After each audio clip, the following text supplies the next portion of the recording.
Hey everybody, and welcome back to Kerbal Space Program RP-0. We are catching up very quickly with our Venus exploratory lander here on the surface.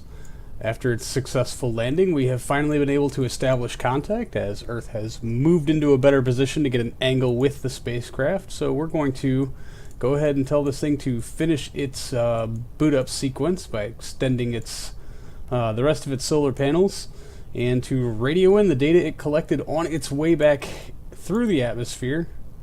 Well, I guess some of these things we don't actually have records for yet, so we're just going to go through and tell it to review what we can review and log what we can log, as we're going to get seriously paid for radioing in some of this stuff. And as we're in a new biome, we'll be getting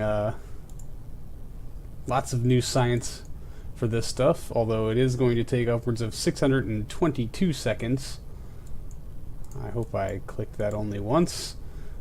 Analyze telemetry, we'll grab that one also. And of course, the observe biosample, which is, I believe, our first surface biosample from another planet. This is kind of exciting. Alright, I'm going to bring up flight computer, we can get rid of that, to let us know, like a 10-minute delay. That is awesome. And hopefully it'll just check through this checklist, and then we'll go through it one more time and tell it to log the instruments that it did not already, well, stuff that it got from the high atmosphere we need to run again here on the surface, just to make sure we're getting actually paid for everything. Alright.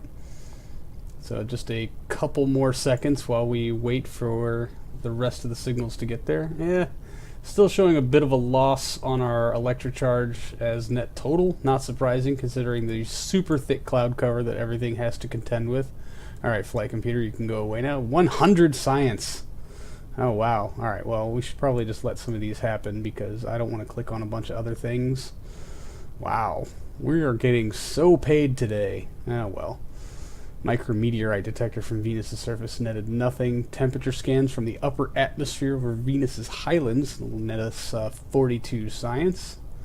Gravity scan from the surface net us 122 science. We need to make sure that these things actually say 120 science added, because I'm still dealing with that glitch where we just don't get paid for these things.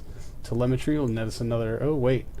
We're going to get 50 science for the biological sample since we can't bring it back. Transmit data, that's still worth it. Alright, 50 science added. And we'll get this gravity scan. Radio that in, please. 100 science added. Perfect. There's another one. Geiger counter from the upper atmosphere is 42 science. If you could transmit that, please. 42 science added. 120 science for the pressure scan from Venus' highlands. Pressure maxes out at 9.3 megapascals, I guess.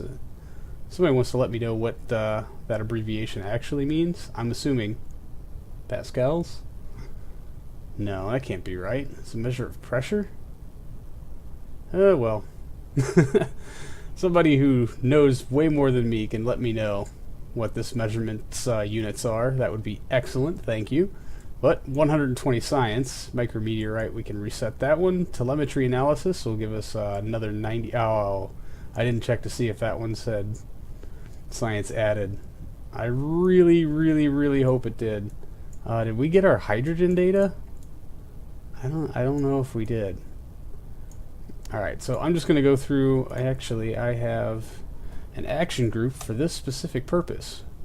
I'm just going to wait for that command to make its way in. It's going to run everything that it can, basically. Alright.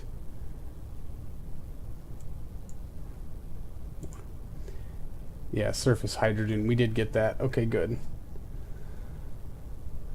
So, we're waiting on the 2. I'm scared to click, because I know the second I do, it's going to change. 1, 2, temperature scan. Here we go. That's 120 science. 677 Kelvin, 403.9 degrees Celsius. That's face melting, literally. Geiger counter, here we go. Okay, good. We got paid for that 120 science. Let's get paid for this one, 120. Awesome. Micrometeorite, gravity, Atmo. Alright. That's all of them. And we got paid on a contract that we took a long time ago. Doesn't even begin to cover even the launch cost, or really the cost of just this thing in general. But it's nice to make a little bit of change now and then. So we can pretty much just leave this guy to melt here on the surface. Not much else to be done. Alright, well, I'm going to switch off to some other neat things. I'll pick you guys back up in just a bit. Alright, so we're back here at the Space Center. I forgot to press record, but I spent our entire wad of science, leaving us down to about 5.8 or so, and we've pretty much maxed out the tech tree as far as we can without upgrading our R&D building. So considering we've got like 2.5 million funds, oh, it's going to cost us 2 million to do that. I thought it would be $1 million. Well, there goes the second half of what I was going to do, which was to spend some money to buy upgrade points to upgrade some of our Kerbal construction time things.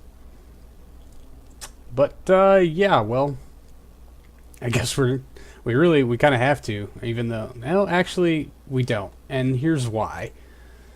This is our unresearched nodes. We've got mature capsules that'll come along in about 47 days. I'm really excited for this because I've been putting off a lot of crewed flight until that is ready to go, and then we can start taking our next big steps in crewed missions. But here's the rest of the list. Yeah. All of these things. Years and years and years and years and years worth of things to research. So we don't actually need to go about unlocking anything just yet, I don't think. So what I think we are going to do is, well, tuck that menu away and bring up Kerbal Alarm Clock so I can tell you what we are going to do. Our Earth-Mars window, we've already completed our launches for that, and we've got nodes set up for those two things. The next thing really on our docket here is about 50 days away, 48 days away, which is the adjustment node for the Venus Return project, which is going to Mars, ironically enough. So I think we're going to go ahead and warp to that, and I'm going to go ahead and jump to the ship, and I will pick you guys up back out there. Sorry for all the needless jump cuts, but here we go. Okay, here we are in deep space, catching up with the Venus Return project that is neither going to Venus nor is it going to return. We're doing a mid-course correction due to some hiccup with some save file somewhere that is going to send it on a course to Mars that will get there in roughly more than a year, like 400 some odd days or so to our encounter. Let me just take a look. Yeah, there it is. Well, yeah, 474 days from this maneuver, so it's going to do one more whole orbit and then encounter Mars, well, probably, I don't know for sure, but probably well after our current Mars missions have gotten there and hopefully fulfilled all of their duties. So, alright, we're about 7 minutes from the node, 681 meters per second. Oh man, is our engine even active? That would be, no, yeah, it is active. I don't know why it's telling us our burn time or our thrust to weight ratio is so ridiculously low. That is very interesting. I think it will be well less than 5 minutes on this burn. Okay, let's start to ullage our engine. We are ullaged. Ignition. Alright, the AJ-10 lit. Yeah, 1 minute 33 seconds total burn time. That's a bit of a disappointment. I thought I was being conservative. I was not. Alright, there will probably be another small correction after this burn, very shortly after this burn, to put us on what will hopefully be an aero braking course. Although really, we've got 2 other missions that will probably need to aero brake or aero capture also, which should give us more than enough data to know what kind of course we need to set for this. So our course is going to be fast and loose for at least the time being, and as we get closer to Mars we will fine-tune it a bit. Although, how many ignitions do we... We have one ignition left on that AJ-10. Great. Well, that does go about changing the landscape a bit, now doesn't it? Well, I guess our course corrections are all going to be done on the back of these RCS thrusters. I don't know what we're going to... I mean, if we have to use that thing to aero capture, we will. Or not to aero capture. If we need to brake burn to capture in Mars orbit, that's the engine to do it.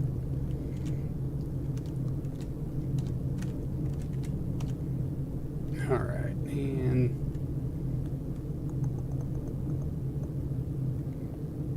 coming up on engine shutdown. Shutdown. 0.7 meters per second. Let's see what that bought us. And before I make any more mistakes, let's shut down that engine. Hey, look at that. We actually have an encounter. That's amazing. I did something right. Focus view. Oh, wow. We have a pretty good encounter. Look at that inclination, too. This mission may just be repurposed to visit Phobos or Deimos. Too bad I did not accept a contract to visit either of those moons. But we should be making a course correction to bring us in just a little bit closer. So let's tug some nodes here. Oh, yeah, okay. Yes, that's... We've already taken care of that. But thank you, MacJeb, for alerting us to this. Okay, so what? There's no angle I can take at all. No, we need to slow... Whoop. Oh. Okay.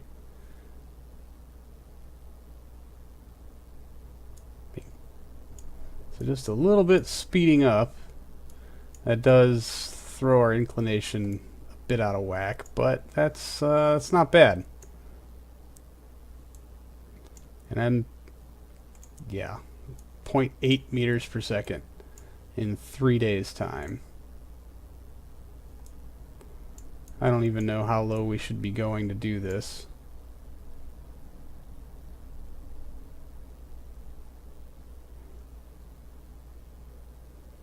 That was 2 clicks of the mouse wheel.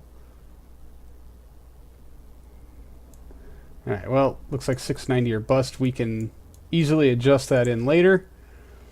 So let's get ourselves pointed at this node, which is now 1 whole meter per second. This is going to be a lot of chasing the node, I can tell already. But, you know, c'est la vie. Yeah, 1.3. We've almost doubled our node already.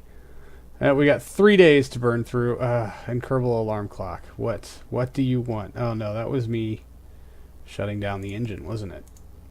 But it did not shut down. Did I hit it twice? Shut down? I guess I hit it twice. Okay. Moving swiftly along here. There we go. Now the engine is off. What? What are you doing? Oh, well, I guess I turned it off, turned it back on again, and then turned it back off. I don't know why it stopped us from being in time warp the first time then. But at least we got sounds for the last 3.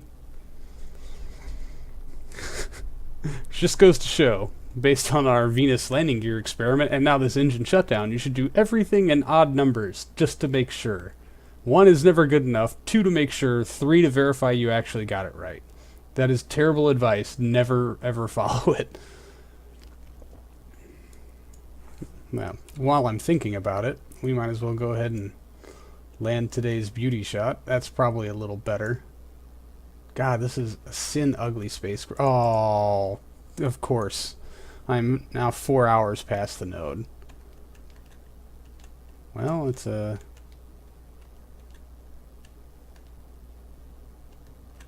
Alright, well, let's see what that bought us. Okay. Shut down RCS, engage time warp. That's pretty good. I'm just going to stick with it until RCS turns off. which signal delay is 701 seconds. RCS is off. We are locked in on course. All right, let's bring up Kerbal Alarm Clock and add our alarm for our SOI change. This is in 1 year, 105 days. It's going to be a minute. You are charging your batteries, yes? Yes. All right. Well then, in the meantime, now I'm certain we've already gotten that. The only ones we don't have way out here as far as what's on this spacecraft would be the biological samples. We're not going to waste one in deep space. There'll be other times for that. Specifically when possibly we have a scientist on board who can reset the experiment while on EVA. So, alright, that's going to do it for today's episode, everybody. Thank you so much for hanging out. I do appreciate it, and I will see all of you in the next one. Until then, see you later.